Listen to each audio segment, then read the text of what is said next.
One for you classical music fans today. I don't know if you have heard the oratorio called Elijah. It was composed by Felix Mendelssohn and communicates events in the life of the prophet Elijah from the Old Testament Bible books of 1 and 2 Kings. Well, it was on this day in 1846 that the piece had its world premiere here in the UK at the Birmingham Festival.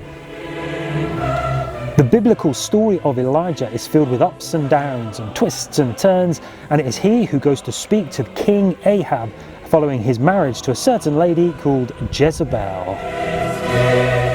But what Elijah is most known for is running away from the threats of Jezebel and hiding in a cave, and it is here that he wants to hear the voice of God.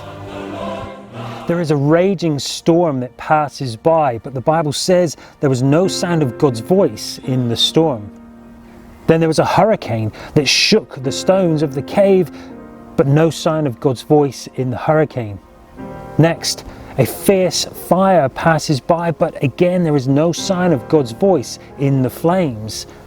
And then eventually, after the fire, there was the soft whisper of a voice. This was the voice of God that Elijah had been longing to hear, and it gave him the clear direction that he needed for the next season of his life. I don't know where you are at with God, whether you believe or whether you are already a follower of Jesus. But what I do know is that God still wants to speak to people like you and me. So it's up to us to put ourselves in a position where we can hear that soft whisper of His voice.